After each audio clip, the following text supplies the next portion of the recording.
Je m'adresserai ensuite à mes collègues, les leaders de la lutte, pour les remercier et les féliciter d'avoir renouvelé leur engagement, leur détermination dans la lutte que nous sommes en train de mener depuis 2019 pour le triomphe de la vérité, de la justice et pour la défense de la démocratie et de l'état de droit dans notre pays. Nous avons procédé à la révision de la charte pour l'adapter à la situation du moment, pour réitérer notre engagement de nous battre pour les valeurs que nous partageons, de nous battre ensemble, de mettre ensemble nos énergies et nos intelligences pour que notre pays soit une démocratie apaisée et respectueuse des droits humains et des libertés fondamentales. Notre charte est caractérisée par cet engagement fort à mener ce combat, mais aussi par une dose de flexibilité permettant à chaque parti de garder son autonomie.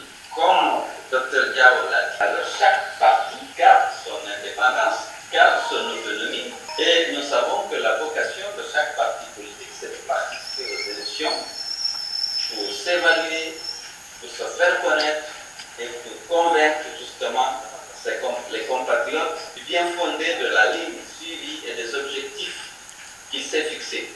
Mais pris isolément, c'est très difficile de mener ce combat. D'autant plus que parfois le combat est mené contre le pouvoir en place.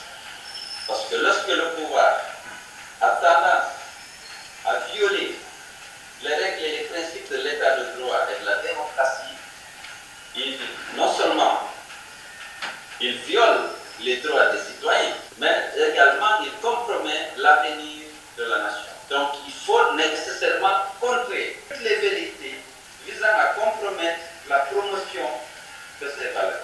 Et lorsque vous avez comme adversaire l'État, c'est très difficile. Il faut rassembler et réunir nos forces et nos intelligences pour faire face, pour ramener l'État au respect des serments, au respect des lois et des engagements internationaux de la République de Guinée. Donc nous avons réaffirmé notre engagement de mener cette lutte, tout en reconnaissant à chaque parti vraiment son droit de faire ses choix.